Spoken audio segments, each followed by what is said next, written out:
So today we're going to start our third topic under our unit on the philosophy of sex, which is sexual consent.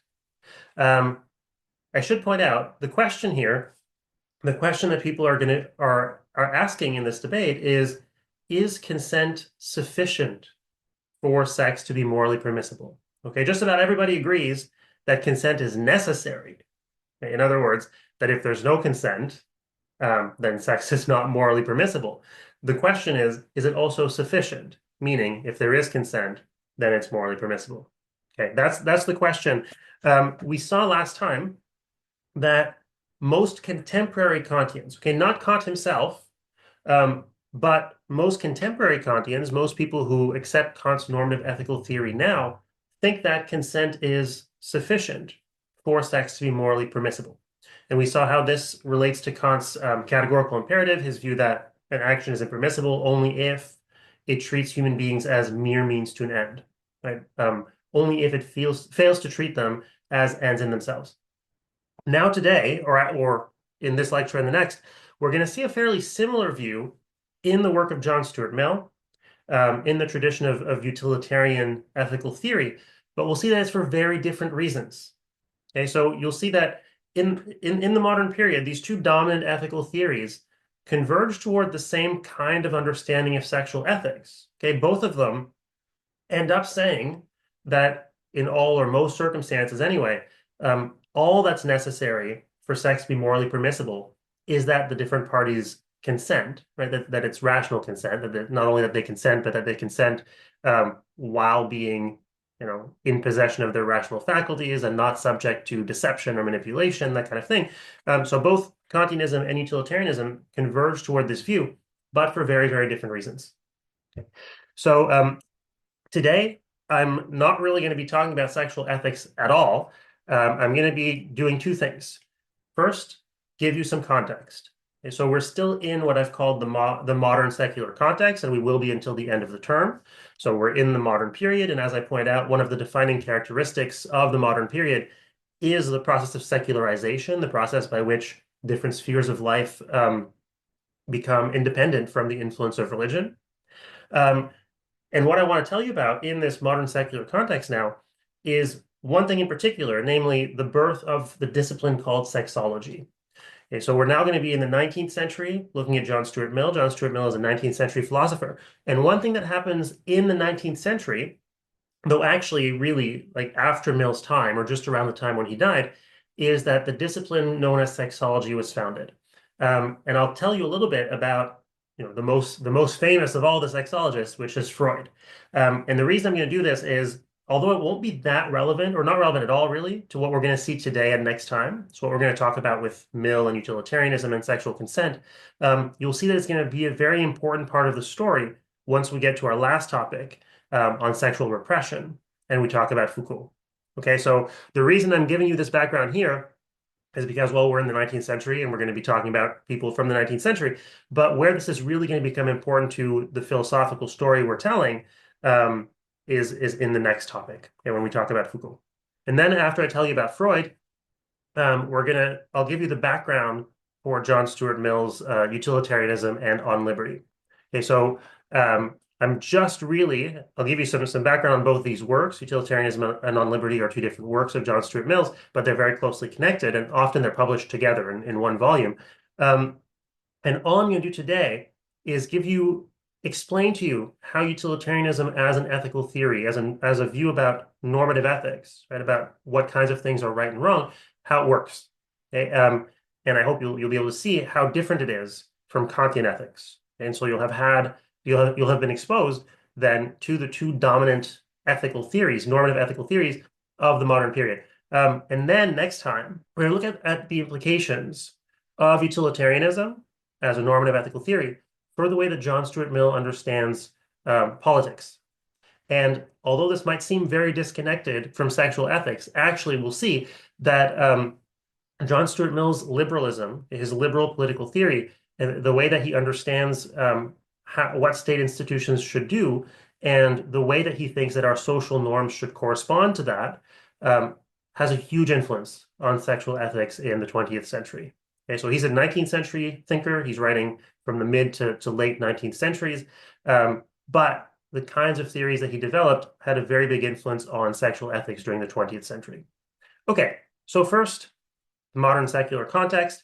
Um, as we've already seen, during the modern period, there are a few different things happening that are very important that lead to a very different view of things. There's scientific advance, right? And I talked about the new view of science that emerges during this period.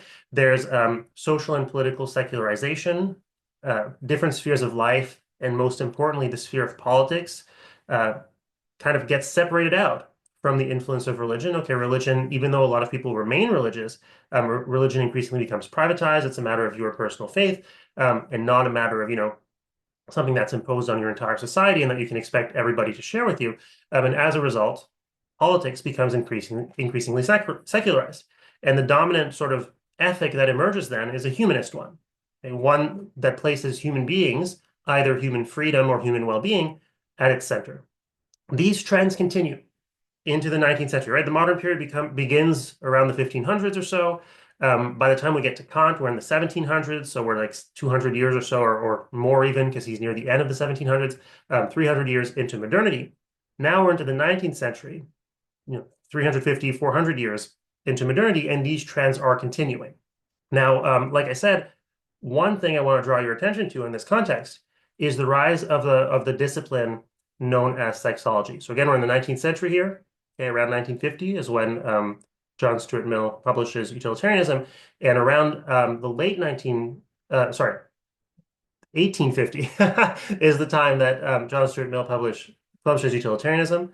So the mid 19th century, and then Freud publishes his work starting in the late 19th century, so late 1800s, and the discipline of sexology that emerges during this time is simply the scientific study of human sexuality. This is new. Okay, people had studied sexuality for about as long as people had studied anything, right? We read some Plato. Well, Plato's works, like when he talks about eros, like one of the things that he's talking about is the sex drive, right? Sexual desire. But this is a very new way to investigate human sexuality. It's an empirical approach. Right? We saw empiricism is observation, right?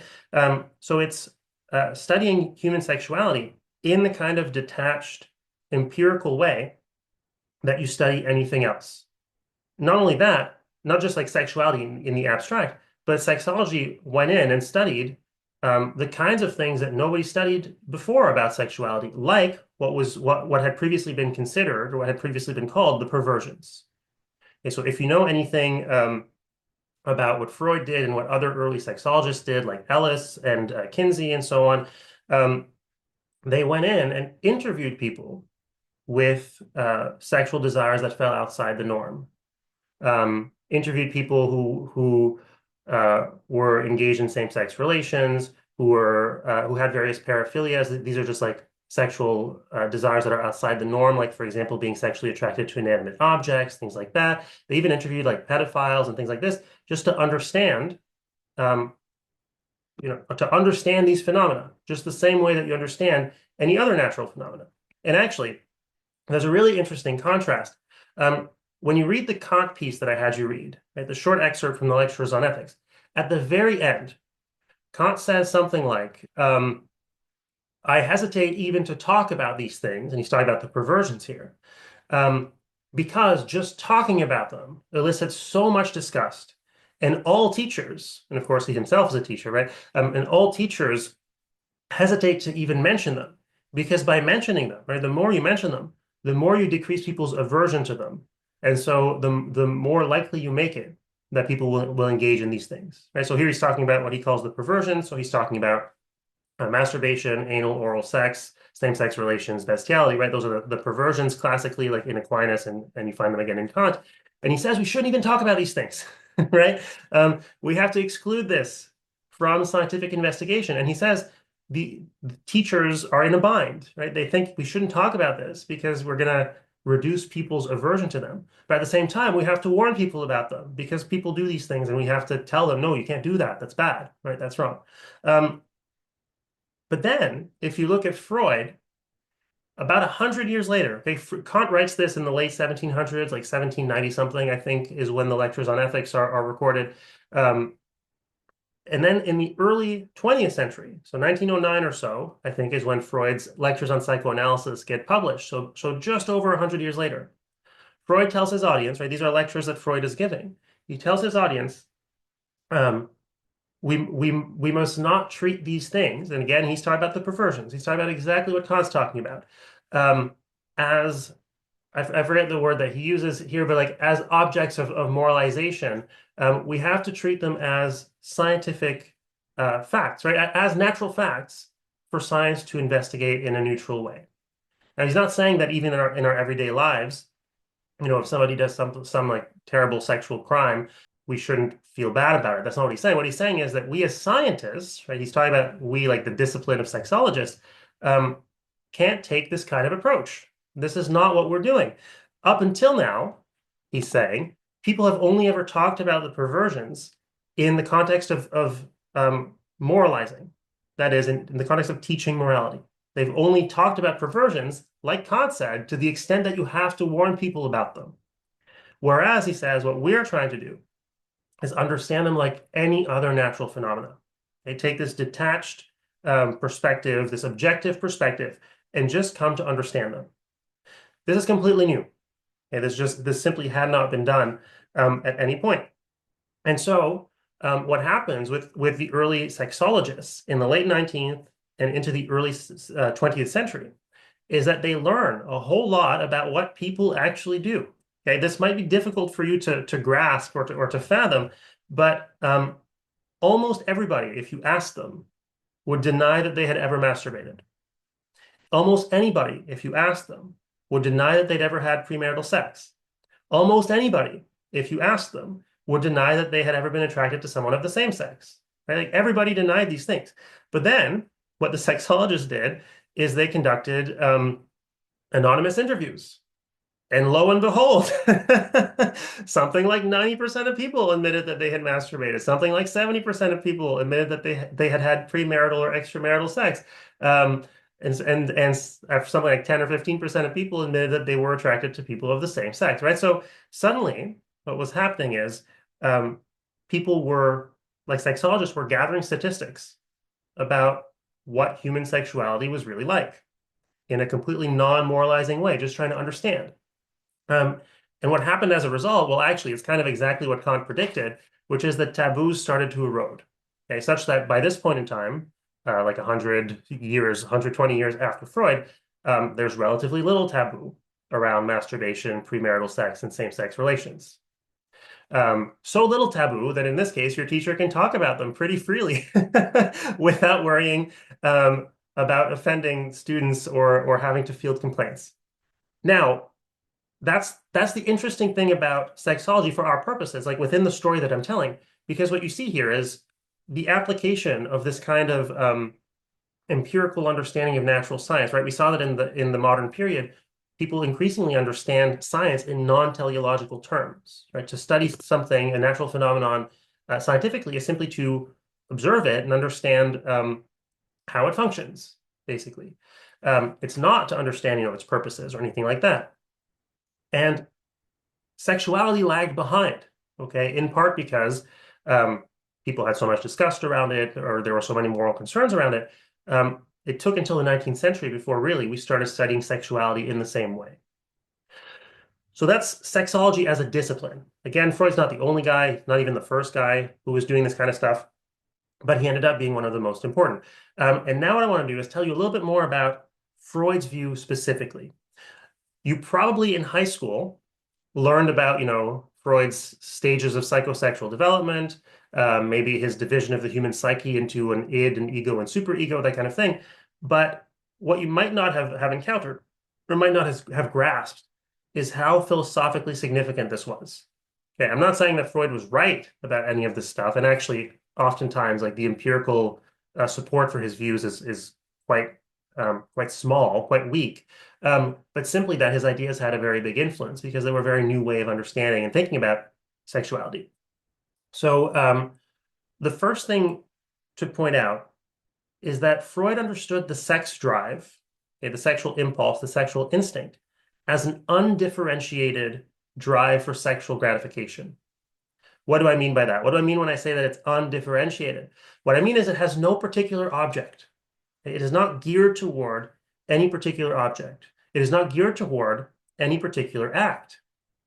It is simply a drive for sexual gratification, simply a drive for a certain kind of pleasure. Okay. This is, I hope you can see, obviously in contrast to the way that the ancient Greeks understood the natural world in general, but sexuality in particular, and to the way that the medieval Christians understood the natural world and sexuality in particular, right? Think back to your Plato. How does Plato understand eros? Well, it's got a built-in object, which is the good, right? Eros, now, of course, in Plato, eros doesn't just mean the sex drive, right? It's much broader and includes like romantic attraction, all that. But for Plato, the human sexual instinct is a response to the good, right? When you perceive someone who is beautiful, that's when you're sexually attracted to them because you perceive the form of beauty and ultimately the form of the good as it is imperfectly reflected in them, right? That for Plato is what the sex drive is the attempt to hold on to that goodness for as long as possible through reproduction, right? It's a kind of rational response to the goodness that you encounter in another person. So there's a teleology there, right? There's a purpose. What you're trying to do is reproduce in order to hang on to that good. And then when we think back to your Aquinas as well. We saw in Aquinas thinks, well, all natural entities have purposes, and the same is true of the sexual organs. And the purpose of the sexual organs is to reproduce. And so there's an act that is built in, right? The purpose of your sexual organs, the purpose of the sex drive in both cases is to reproduce. That's what it's for. And because it's for that, it's geared toward a particular kind of object, right? In Plato, there's two different forms of reproduction, and so it can be someone of the same sex or of the opposite sex. But if you're heterosexual, then the act that is built into your sex drive is genital contact with a human being of the opposite sex, right? Story's a bit more complicated if you're same-sex attracted in Plato, right? As we saw, he's got this theory about two different modes of reproduction, intellectual reproduction with a young protege, and so on and so forth. Let's not get into that again. But there's a built-in object and a built-in act, right? The object is going to be somebody who is beautiful or good because they're beautiful or good, and the act is going to be some form of reproduction.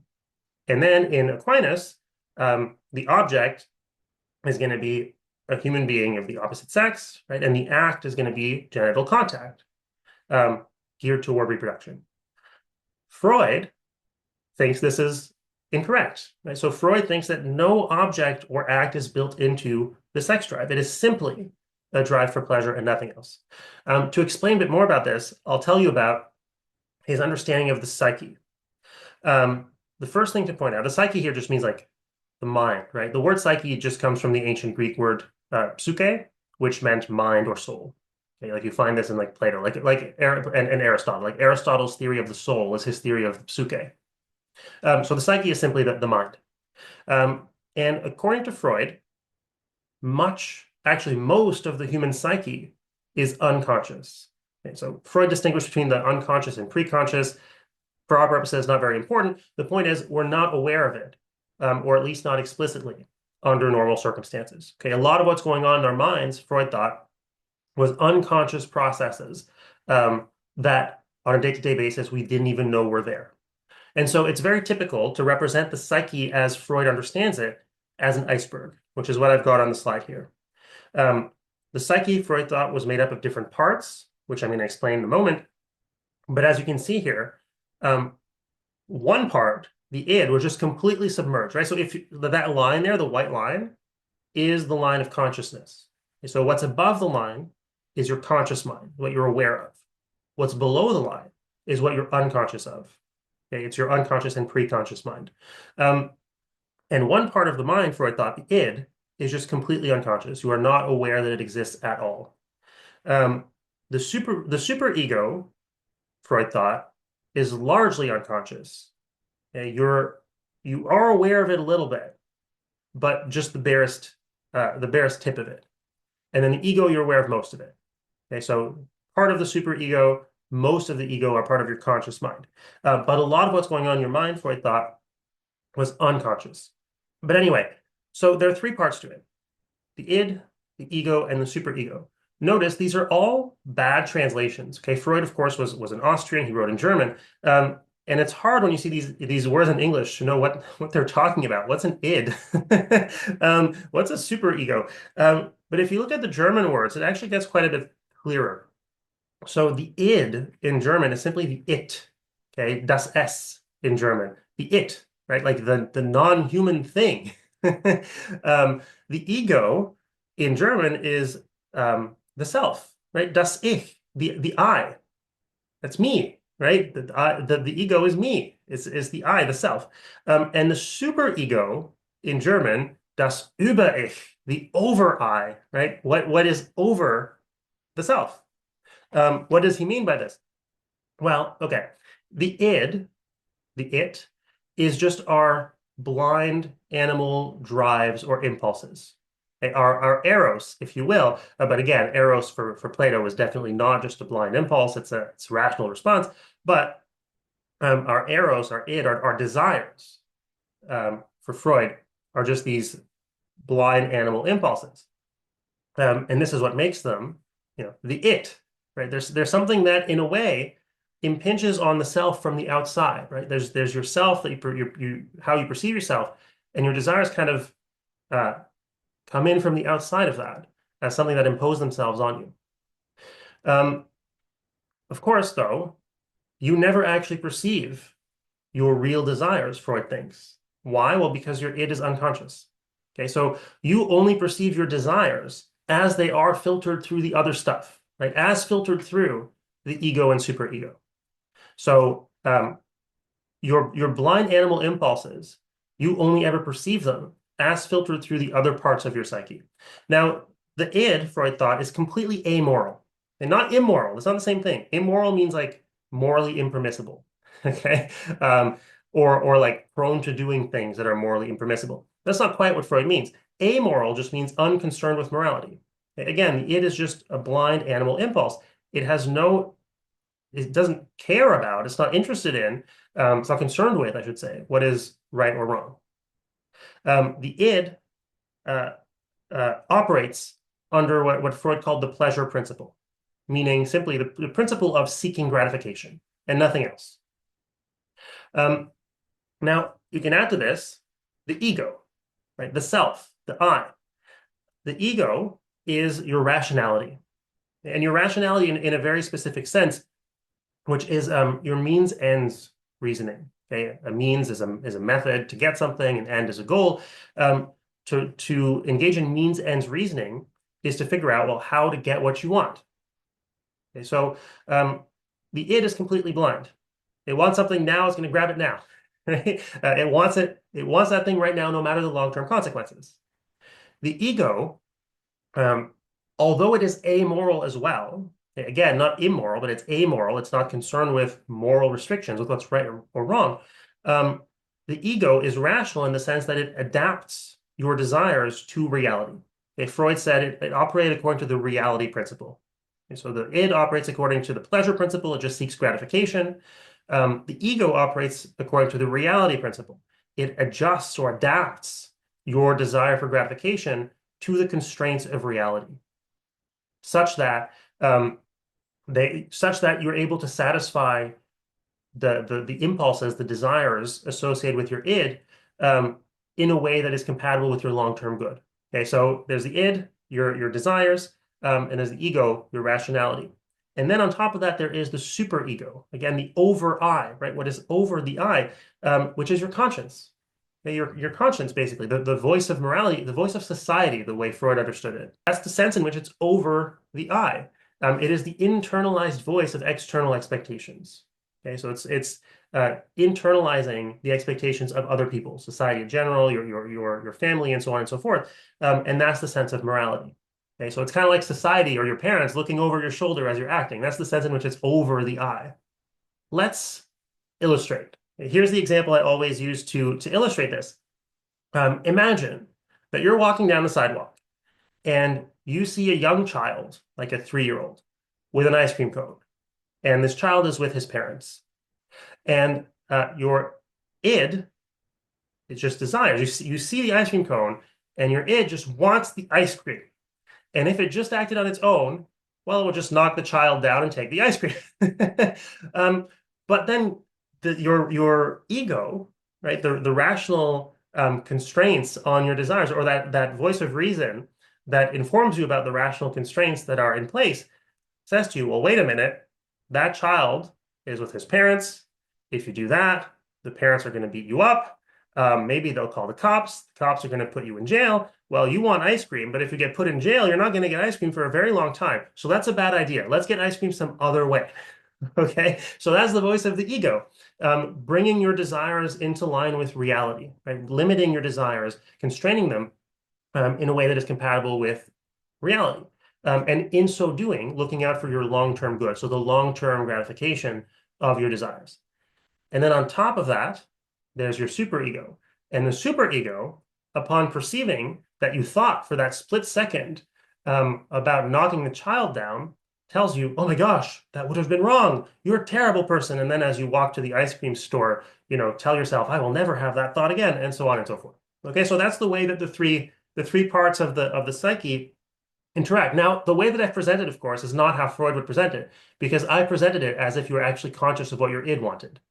But Freud claims you're not, because you never experience, unless you're a psychopath, you never actually experience that desire to kick down the child or punch down the child to take the ice cream. What you instead perceive is that desire filtered through the ego and superego. So what happens? Well, you see the child, you see the ice cream, and you think to yourself, oh, I should get my ice cream somewhere. Right? I should go get some ice cream at the store. Because the constraints of reality and of morality just apply automatically now. Okay, but Freud thinks that under those desires you perceive, right, your spontaneous perception of a desire to, oh, go to the ice cream store and get some ice cream, um, there was this complicated process that just happened. Okay, that there's a reason you perceive that desire that way, is that there's an ego and a superego that have been superimposed on your base desires over the process of socialization. So what does this tell us about the id? Well, the id, under this understanding of things, again, does not have an object, is not teleological. It's not driven, it's not drawn toward any particular thing. It's just this blind desire for gratification. So if you think now about sexual desire, Freud thinks that initially, right, before socialization, the id is simply, or the sexual desires contained in the id are simply desires for sexual gratification. They are not desires for sexual gratification through genital contact with a human being of the opposite sex. That comes later. That comes through the overlays of the ego and superego. It comes through socialization. So the idea is, if we were just left to mature into adulthood with no socialization at all, then our sex drives would not be directed toward anyone in particular or anything in particular. He thinks that it's only because we're born into a society, and a society that, in order to maintain harmonious living, needs to constrain the sexual desires in various ways, that they end up getting channeled in one way or the other. Okay, so Freud thought that society channels the sexual desires in a way that is socially useful. Meaning what? Well, especially it channels sexual desire toward reproduction, right? Toward a monogamous relationship where you're not going to be a nuisance to all the other people around you who have monogamous relationships and don't want you to interfere with them, and a monogamous relationship that is heterosexual where you're going to reproduce because society needs you to reproduce to sustain itself. Okay, so he thought that society was what channeled the sexual desires towards certain object, whereas the sexual desire in itself was not channeled toward anything. And this is why, this is how Freud would have understood taboos against masturbation and taboos against same-sex relations and things like that. While society has a very strong interest in you not just staying in your room and masturbating all day because it needs you to be productive and do things, labor and stuff, so that people can survive. So society comes up with this taboo against masturbation. Don't do it. Society needs you to reproduce, have children in order to sustain itself. So society comes up with this taboo against same-sex relations. Okay, so this is how Freud would have understood it. So from Freud's point of view, the things we call perversions well, aren't perversions in the literal sense, right? They're not unnatural. It doesn't make any sense to talk about sexual desires being unnatural. Sexual desire has no object, has no natural object. Okay, so the things we call perversions, Freud thought, um, are not against nature. They're against social taboos, right? Or what makes them perverted is not that they violate nature, but that they violate certain social taboos. Now, Freud himself was pretty pessimistic about the human sexual impulse. Okay, kind of like Aquinas, kind of like Kant, but for different reasons. Again, he sees the sex drive, sexual impulse that's part of the id, as just this blind force. um, and it's a blind force that is being repressed by the ego and superego for very good reasons. If it were to be left unconstrained, we'd have like rampant pedophilia and rampant rape and rampant adultery and like all kinds of stuff. And so society, he thinks, needs to repress the sex drive um, in order to steer it towards expressions that are less harmful. Okay, so that's Freud's view. So again, it's a very pessimistic view of the sex drive as this kind of dangerous force that needs to be controlled, suppressed in various kinds of ways. Now, that's Freud himself. After Freud, you get some people who are Freudians, and then you also get other people who are not Freudians and who share some of Freud's concerns, but are generally more optimistic about the human sexual impulse. And that brings me now to talking about the utilitarians, including John Stuart Mill. So just to be clear about the timeline here, Mill is writing before Freud. Okay, so Mill himself is not one of these optimists I'm telling you about who came after Freud during the 20th century. Mill died in the late 19th century.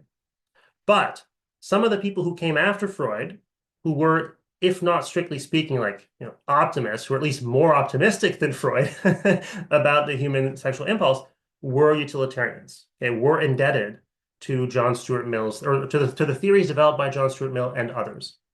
So we're talking about two works of Mill's for this topic. We're talking about utilitarianism, which is a tiny little work. It's like I reread it just last week for this, like 60 pages or something. And then On Liberty, that's a tiny bit longer, maybe 90 or 100 pages, but often published together as one book. And they're very closely connected in a way that I hope will come out over the course of this and the next lecture. So first, just some quick background. This is John Stuart Mill. We're in the 19th century now, and so we have photographs. We're finally at a point with Freud and with Mill where we have photographs of these people. Mill was a British philosopher. He was also an economist. He published widely on both philosophy and economics, I should say, and he was also a politician. Okay. Not only was he a very, very influential philosopher, a very influential defender of utilitarianism in normative ethics and of liberalism in political theory, but he was also a very influential political figure. He was involved in parliamentary politics during his life, and he was also a political activist. So his wife, well, for most of his life, his best friend, and then near his death, his wife, they got married quite late into their lives. Harriet Taylor was a very prominent feminist in the 19th century. And he was involved in campaigning for women's rights. During the 19th century, women didn't have the vote yet, and they couldn't vote yet. And he was engaged in campaigns to try to get women the vote. And he was also engaged in the abolitionist movement that tried to abolish slavery. You find both kinds of reasoning, right? I told you that during the modern period, the two dominant theories are a kind of Kantian theory that emphasizes human freedom, the kind of utilitarian theory that emphasizes human well-being. And both of these views of morality tend to converge on a few things, like women should have the same rights as men, slavery should be abolished, and other social justice issues like that. Now, utilitarianism, John Stuart Mill's book, Utilitarianism, defends the theory of utilitarianism. And it is one of these two humanistic ethical theories that I told you emerges during the modern period.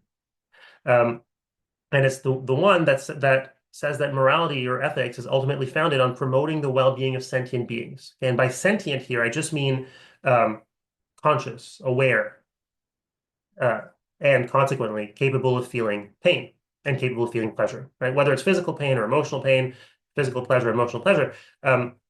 Usually a sentient being, one that is conscious, that has conscious experiences, is one that's going to feel pain and pleasure.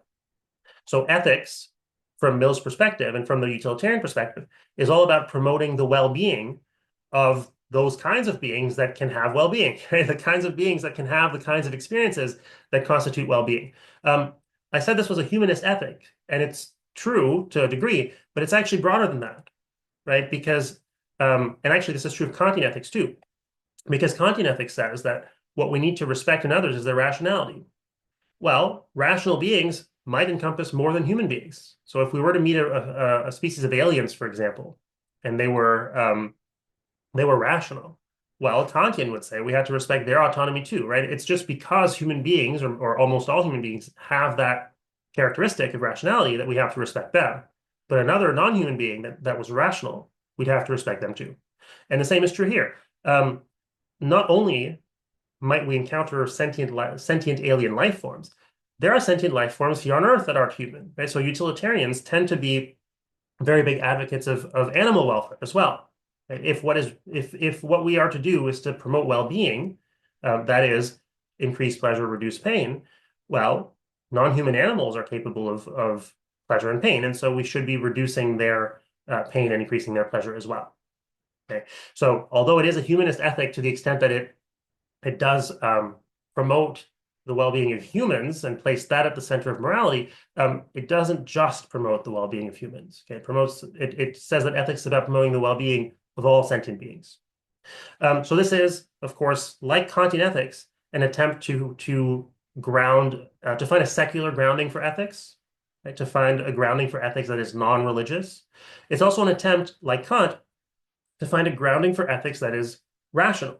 And you find something similar here to what I point out in Kant, right? Kant thinks, again, I didn't give you the argument for this, but Kant thinks that he can show that all of morality can be derived from a single principle, categorical imperative.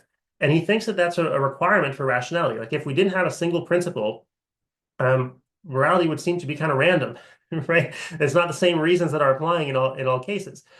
Something similar is going on here, where utilitarians think that you can bring all of morality back to a single principle, which is the greatest happiness principle or the principle of utility. These are two names for the same thing that we'll talk about in a moment, but that basically say to promote the well-being of sentient beings. Okay? And it's worth pointing out that utilitarians will also think that this kind of principle, this promotion of the well-being of sentient beings, is also what should ground our social institutions, right? Which not only which norms we expect each other to live up to, which virtues we expect each other to live up to, but also which institutions we put in place. Okay? Whether that's things like the family or things like the state, and the courts and so on and so forth.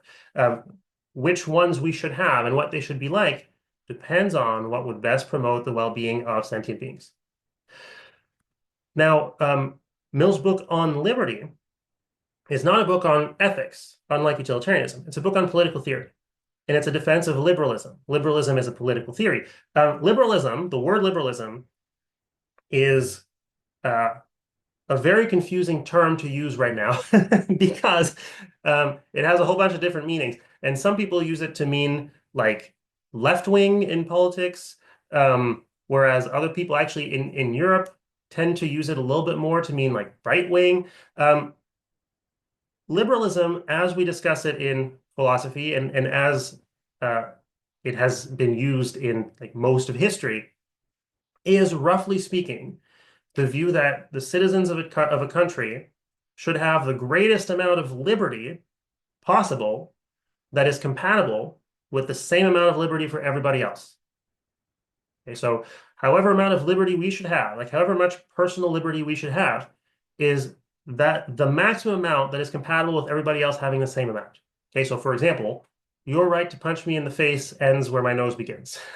Okay, so you have the right to move as much as you want, do whatever you want until it punches me in the nose, because that infringes on my right to move however I want.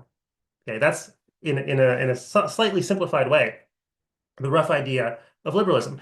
And this is, of course, very different from the kind of governments that they had during the Middle Ages and well into the modern period, because the process of things getting secularized and democratized took quite a while. So what kinds of freedoms are we talking about? Well, the freedom to worship or not worship. Okay, it's no longer the case, as we saw, that you have to worship the state religion or to be part of the state religion. You can have your own religious beliefs or no religious beliefs at all. Okay, this is what's called the freedom of conscience and also the freedom of worship. The freedom of speech. This is absolutely crucial. The freedom to criticize the government, like nobody had that until about this point in time. You criticize the government, you better hide, right? The freedom to criticize dominant ideologies, the freedom even to criticize religions, right? That was a good way to get yourself jailed or killed not very long before the 19th century. So the freedom of worship, the freedom of conscience, the freedom of speech, with that, the freedom of association, right, of forming associations with whoever you please, including and like commercial enterprises and so on and so forth. And crucially for our discussion of sex, the freedom to pursue your preferences, even if they're unconventional. As long as you're not infringing on other people's freedom, Mill thought, if you had preferences that were unconventional, well, we should tolerate that. We should not prevent you forcefully by state action from engaging in them or from acting on them. So you're going to see when we talk about liberalism or on liberty next time, that this leads Mill to endorse a kind of ethic of consent, but for very different reasons than what we saw in Kant. And you can probably guess from what I've said already, given that I said that utilitarianism is going to say the state institutions we should have are the ones that are going to promote the well-being of sentient beings, Mill's going to say, well, giving everybody the freedom to engage in whichever contracts, right, whichever agreements they want, that is to consent to whatever they think is in their own good, is going to be what's best for everybody. Right? The more you give people the freedom to act on their preferences within limits that respect the preferences of everybody else and the good of everybody else, the more you're going to promote everybody's well-being. Okay, that's the general idea. All right. Let's get into the details now of utilitarianism. So here's a quote from, I say it's from On Liberty. It's actually from utilitarianism. I forgot to change the name there. But anyway, this is from early on in the short excerpt I posted from utilitarianism. And Mill says, the greatest happiness principle, again, you can also call this the principle of utility, holds that actions are right in proportion as they tend to promote happiness, wrong as they tend to promote the reverse of happiness. Okay, so the more happiness they promote, or the more they promote happiness, the more it is true to say that they're right. And the more they produce the reverse of happiness, that is unhappiness, the more it is correct to say that they are wrong. And by happiness, he says, is intended pleasure and the absence of pain. By unhappiness, pain and the privation of pleasure. Okay, so what does he mean by the word happiness? Simply pleasure and the absence of pain. He goes on to say, the theory of life on which this theory of morality is grounded is that pleasure and freedom from pain are the only things desirable as ends, and that all desirable things are desirable either for the pleasure inherent in themselves or as means to the promotion of pleasure and the prevention of pain. Okay, so there's a few things I want to point out here. There's a few components. So really, there are two components to utilitarianism as an ethical theory. By the way, I should point out, the word utility here refers to usefulness for promoting well-being. Okay, what is useful for promoting well-being? When you read contemporary utilitarians, sometimes they use the word utility just to mean well-being. Okay, and that's fine if you're clear about what you're talking about. But the reason the theory gets this name is that it's judging what is right and wrong in terms of its usefulness for promoting well-being. Okay, that's why utilitarianism is called utilitarianism.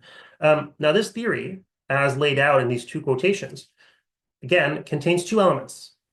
Okay, there's a claim here about what makes actions right. They're right in proportion as they tend to promote happiness. And there's a claim about what kinds of things are good, right? Only pleasure and freedom from pain are desirable as ends, he's saying. So the first element in utilitarianism is a theory of the good. It's a theory of what things are good. And that theory is called hedonism or Epicureanism. It's called Epicureanism because one of the first promoters of this theory on record is the ancient Greek philosopher Epicurus. Okay, so when you read the excerpt from Utilitarianism that I posted, Mill talks about the Epicurean doctrine or something like that. Well, he's referring to hedonism. And what hedonism says is that the only thing that is intrinsically good is well-being, a subjective well-being. Um, everything else is only instrumentally good. So remember, to say that something is intrinsically good is to say that it's good for its own sake. So what hedonism says is that the only thing that is good for its own sake is pleasure. It is subjective states that are pleasurable. And so the only thing that is intrinsically bad is pain, subjective states that are painful. So when Mill says happiness, he's simply talking about the presence of the subjective states that are pleasurable, the absence of the subjective states that are painful. Now, it's important to clear up what is meant by pleasure, because I've had people, like students, misunderstand this. If you read the excerpts from Utilitarianism that I posted, Mill is clearly not just talking about, and utilitarians generally, and Epicurus back in ancient Greece, were clearly not just talking about sensual pleasures, like the pleasures of the senses. I mean, those are pleasures, but they're not the only pleasures, and they might not even be the most important ones for a happy life. Okay, so Mill, if you read that excerpt, distinguishes between higher pleasures and lower pleasures. So the lower pleasures are just that they're like animal or sensual pleasures, right? The pleasures that just come from the senses, especially food and drink and sex. Those are pleasures. They are good, but they're not the only pleasures, and they might not be the most important ones for a happy human life. Other pleasures, like the higher pleasures, include intellectual pleasures, right? Pleasures you can get from grappling with a complicated piece of philosophy, or with contemplating the universe, or with being exposed to music or poetry. Something like the feeling of community, right? Feeling like you're part of a community and have a role to play in it. The feeling of love, right? Not just sexual attraction, but of being in love and all the feelings that come with it. And maybe most importantly, and Mill says a lot about this, just the feeling of serenity, right? Just the feeling of being at peace. These are all pleasures, and they are pleasures, Mill would say, and probably most utilitarians would say, that are maybe more important for human happiness. They play a bigger role in how well our lives go. They are, in some ways, more pleasurable, right? Maybe not as intense as sexual pleasure in the moment, but they bring us more pleasure overall. So now, to be clear, utilitarians do not claim that pleasure is the only good. Of course, plenty of things are good, but other things are only instrumentally good. Okay, remember, to say that something is instrumentally good is to say that it's good as a means to an end. Right? I think we talked about this with Aristotle, and we talked about means and ends with Aristotle and with Kant. Right? It's a way to get something. What is that thing? Well, pleasure. Okay, so everything else is a means to the end of getting pleasure. It's instrumentally good as a way to get pleasure. So look, everybody agrees that a good upbringing, right, an upbringing where your parents love you and where you're not like abused and where you're given a good education, given enough to eat, given opportunities to exercise your intellect and stuff like this, and your artistic sensibilities, whatever, everybody agrees that's good. Of course, and utilitarians agree that's good, no problem. Why? Well, because some of those traits that you're going to gain by your education are going to be important to securing those different kinds of happiness for you later in life. And some of those traits are going to be important because they secure happiness for you now. Like some of them, like learning patience, for example.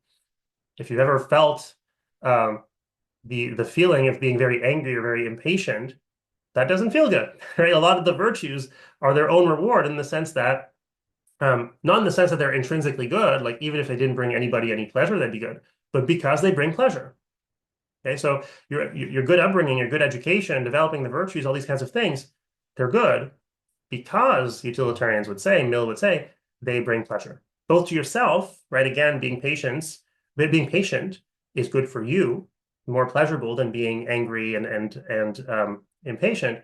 But it's also good for other people because patience promotes harmonious coexistence and peaceful relations and stuff like that, cordial relations. What else is good? Well, loving relationships are good. But again, for utilitarian, they're instrumentally good. They're good as instruments, as means to various kinds of pleasurable feelings that you get when you're in a loving relationship. A stable job, secure housing, money, knowledge, freedom, all these things, they're still good, but they're instrumentally good. The only thing that is intrinsically good, utilitarians claim, or hedonists more generally claim, because not all hedonists are utilitarians, um, hedonists claim uh, all those things are instrumentally good. Only pleasure is intrinsically good. Only pleasure is good for its own sake. Now, this is different from other theories. Okay, this is important. You're going to make this mistake if you don't jot this down. Um, Plenty of people that are not hedonists can agree that pleasure is intrinsically good. Okay, so there are philosophers who might say that pleasure is intrinsically good, but also knowledge is intrinsically good. Love is intrinsically good. Freedom is intrinsically good. Those kinds of things. What distinguishes the hedonist is that they say only pleasure is intrinsically good. Everything else, although it is good, is only instrumentally good. It's good as a means to an end. The reason we value knowledge is that it's a means to better organizing our societies, better understanding what's going on so we can prevent disasters. It gives us pleasure just to have that knowledge as well sometimes, or to discover it, the process of discovering it, so on and so forth. The hedonist claims all those other things, we would not value them if they didn't ultimately lead to pleasure, okay, either for ourselves or for other people. So that's what distinguishes hedonism from other theories of the good. Okay, other theories of the good can say that pleasure is good, that intrinsically good. Hedonism says only pleasure is intrinsically good. Okay, so that's the first component of utilitarianism. The second component of utilitarianism that I want to tell you about is consequentialism. Okay, so a consequentialist theory says that what makes an action right or wrong has to do with its consequences. It doesn't just say, like, consequentialism doesn't usually just say that what makes an action right or wrong is its consequences, that is its effects, but also that the only right action, so the only one, or the one that is morally obligatory, I should say, is the one that produces the most good, right? The best consequences, the most good effects. All others are morally impermissible. Okay, that's the consequentialist. That's what is usually meant by a consequentialist view, is that what makes an action permissible, impermissible, obligatory are its consequences, that is, its effects. Another way of putting the same point is how much good and bad it produces, right? How much it leads to good and bad things. And the action that would, under your current circumstances, lead to the most good is the one that is morally obligatory. All others are morally impermissible. Okay, so consequentialism, as it's ordinarily understood, and as it's understood certainly by utilitarians, is a maximizing doctrine. Okay? It says that you have to bring about the maximal good. Consequentialism says the right action, the morally obligatory action actually, is the one that produces the most good. Hedonism says the only thing that's intrinsically good is pleasure. So utilitarianism says, right, if you put those two things together, like if you add them together, utilitarianism says, well, the obligatory action is the one that brings about the most pleasure. Okay, so utilitarianism is simply consequentialism plus hedonism. Utilitarianism says you got to produce the most good, and also the one thing that is intrinsically good, the one thing you need to be promoting, is pleasure. Notice another confusion I want to get out of the way right now is we're not talking here about the agent's well-being. Okay, so utilitarians aren't saying the right action is whatever will bring you the most pleasure for you. Rather, they're saying the right action is the one that will bring about the most pleasure, the most well-being, the most happiness, impartially, right, for everybody. What you're trying to promote is the good of all people taken equally. So there's this famous quotation from Jeremy Bentham, an earlier utilitarian philosopher, who was actually friends with John Stuart Mill's father, where he explains utilitarianism in the following terms. He says, everyone's good is to count for one, and no one's for more than one. Okay, so you count everybody's good, you give the same weight to everybody's good, and then you try to produce whatever, you try to perform whatever action or promote whatever institutions or practices will bring about the most good total. Okay.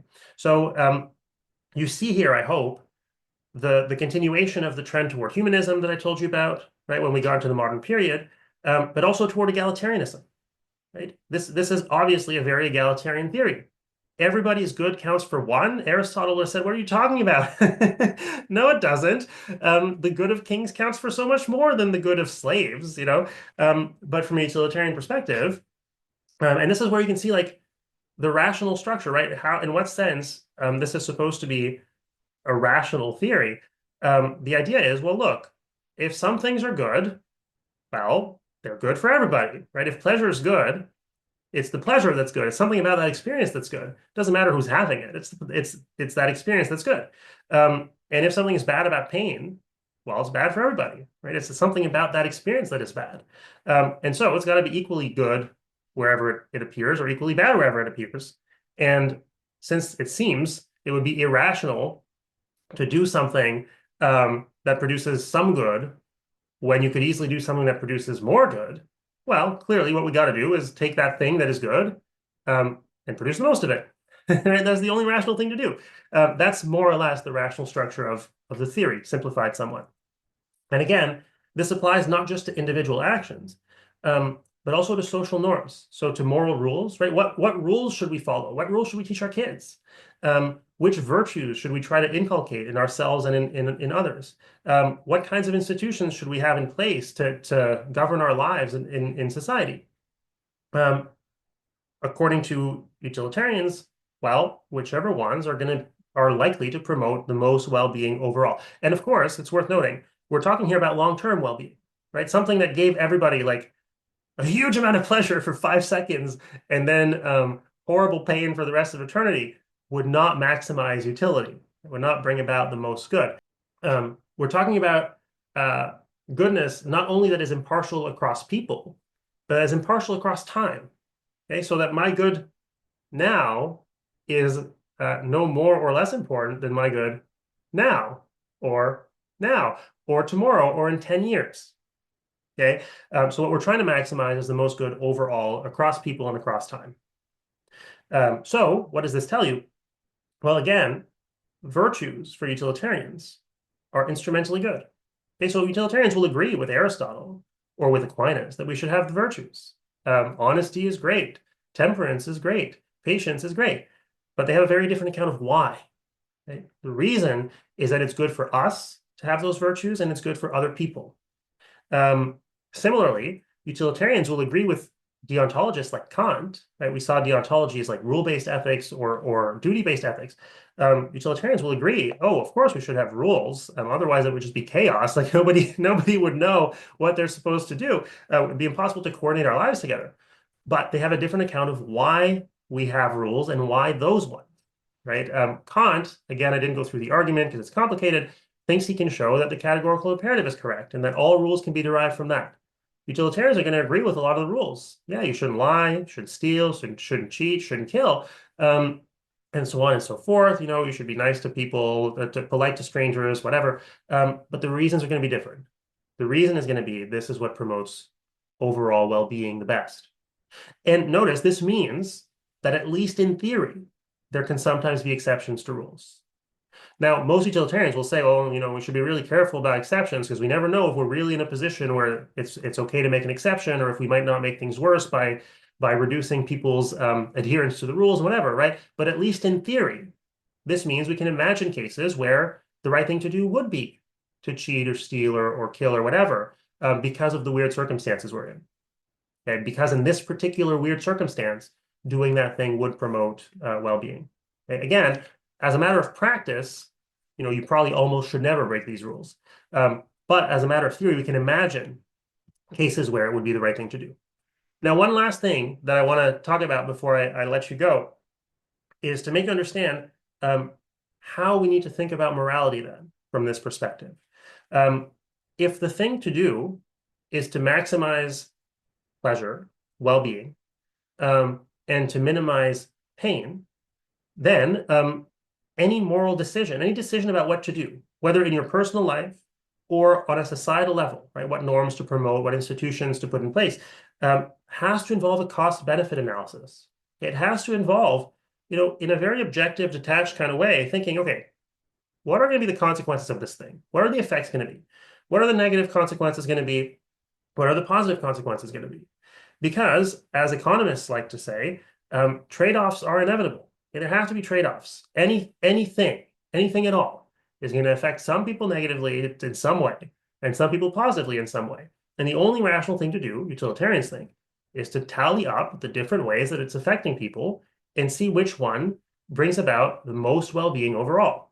And we got to do those trade-offs. Like anything we pick, any norm we pick, is going to lead to some harm for some people and to some good for other people. And so what we want to try and do is maximize the good, minimize the harm. Some harm will be inevitable, some good will be inevitable. Okay, even the most despotic, even the most despotic government produces some good, some harm. If I'm like a tyrannical dictator, well, I can probably have a really good life myself. So that's a lot of good there. But then, horrible misery for like 10 million people. And so that's going to outweigh my good. But what we got to do is do this kind of cost benefit analysis and do it objectively and do it, in a detached manner, in order to get at the closest we can to the truth about what will produce the best consequences. And so utilitarianism involves what's called the felicity calculus. Okay, this is just a fancy way of saying calculating felicity, meaning happiness, goodness. So it involves a cost-benefit analysis. It requires a cost-benefit analysis where the costs that we're tallying up are the pains, right? The negative experiences, and the benefits that we're tallying up are pleasures, positive experiences. And that's the only way to proceed. Again, utilitarians are not claiming that whenever you're acting, you need to stop and calculate this stuff. No, of course not. That would itself be completely chaotic. But when we're trying to figure out what norms we should promote, teach our kids, that kind of stuff, what institutions we should put in place, how we should change existing institutions, we should have in mind, well, here's why this is probably going to produce more good than the ones we have in place now. Okay. So what does this look like? And again, of course, we're talking about happiness over time. Just to illustrate, imagine this model society composed of just these four people. Again, or sorry, these three people and their dog. Okay, these three people and their dog. Again, we're in the 19th century here. So we get photographs, which is nice. Let's imagine now that we've got different options for how to organize society. What kinds of institutions should be in place? How should these people organize their dealings with each other? What kind of virtues should they strive to have, and so on and so forth?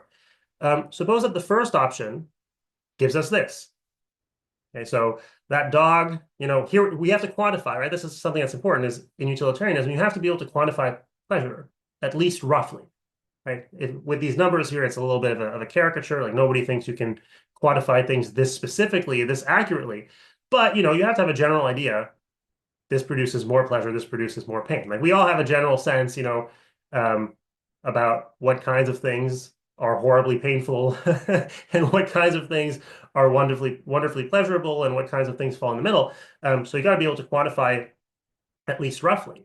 But so our first option, imagine, is an option that produces, well, +9 happiness for the dog, +2 for this gentleman on the left, +5 for the one in the middle, +7 for the woman on the right, totaling 23. So that's one way we can organize society. So the idea is if we put these norms in place, these institutions in place, right? If they organize, let's say they all live in one household, so like the society is one household. If they decide to organize their household in this way, this is what the total well-being will be at, right? We can imagine that this is like an average over time too, okay, for the rest of their lives. The dog averages 9, this man 2, this man 5, this woman 7. Okay, now imagine we have also this option 2, where the numbers instead are 7, 7, -1, 7. That -1, of course, is you can imagine as -1 happiness, or you can imagine as 1 pain, right? If you imagine it like as a thermometer with like a line that's a 0, and then below that it's negatives. Below the 0 is going to be pain, and above is going to be pleasure. So here you've got option 2. This would produce 20 pleasure total, again averaged over time or whatever. And option 3, where you've got plus 9, plus 6, plus 8, plus 4, averaging 20, totaling 27. Well, the utilitarian would say the rational thing to do, the only rational thing to do, is to pick option 3, right? And so it is obligatory. Anything else would be irrational. It would be morally impermissible. You'd be doing something that doesn't make any sense by picking any of these or either of these other two options. This is clearly the set of social norms that are the best, right? That are producing the most benefit. Again, we're assuming that this isn't affecting anybody else. Okay, we're assuming that this is just like a self-enclosed society. Of course, if these norms were to then produce, negative 100 utility for somebody else, somebody somewhere else, well, that'd be a different story. But if we're assuming that this is all there is to consider, this is the entire society, clearly, this is the option to choose. Now, what if you also had this option, where you could have plus 7, plus 6, plus 6, plus 8, again for a total of 27. What would the utilitarian say here? Well, doing either one of these is obligatory, but which one of you choose is up to you. Okay, so this is where permissibility comes in utilitarianism. Picking either one of these is permissible. They're equally good societies. Okay, and we can imagine here they have completely different norms, right? So this is the way that you can have cultural relativity, but moral objectivity, where either one of the ways of organizing, if you picture this as like two different cultures that could have sprung up, the utilitarian would say, well, either of these is just as good. Both are doing just as good a job at promoting the well-being of the people who inhabit that culture or that society.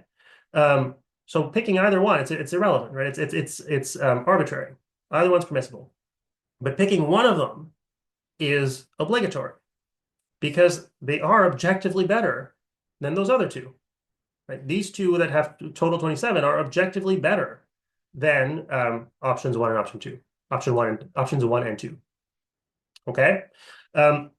So the rational thing to do, the morally obligatory thing to do is to do whatever brings about the most happiness overall, happiness in a way that is impartial across people, that is neutral across time, and this means that there can be two equally good scenarios that are the best one, in which case it's permissible to pick either one of them, but obligatory to pick one of those two. And the last point I want to make before ending for the day is that this means that from a utilitarian perspective, what happens to sexual pleasure? Well, it's just one of the many pleasures to trade off, right? It's just one of the many pleasures that we have to bring into this equation, right? It's a positive good. Sexual pleasure, because it is pleasure, is intrinsically good, right? It is one of the positive goods. And so, look, if you need to repress sexual pleasure, because as Freud thought, if you don't, you're going to have like horrible negative utility all over the place, right? It's going to be terrible for everybody. Then yeah, you gotta place limits on sexual pleasure for sure.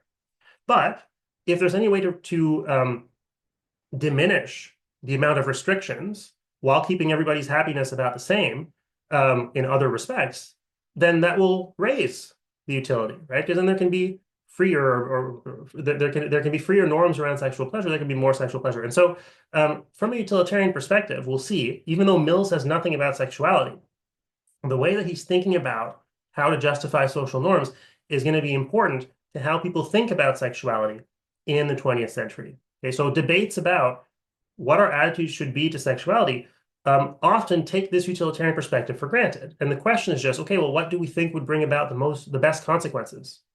Okay, but the sexual pleasure itself, from a utilitarian perspective, just is a good, right? It's just that it's one that we might have to trade off against other more important goods. Okay, so that's it for today. Here's a quick recap. Mill, as we've seen, defends utilitarianism. Utilitarianism is a normative ethical theory. It's a theory about what kinds of things are good and bad, right and wrong. And it says that what makes an action right or wrong is whether it produces the most happiness, understood as the most pleasure and absence of pain overall. This involves a hedonist view of the good. Right? The only thing that is intrinsically good is pleasure. Plenty of other things are good, but they're good instrumentally. And this means that from a utilitarian perspective, figuring out what the correct action is, as well as what the correct social norms are and the correct social institutions are, requires a cost-benefit analysis. It requires a felicity calculus It requires trading pleasures and pains off against each other to figure out what will produce the most pleasure and the least pain overall. Okay, hope this was interesting, and I'll see you next week. Bye.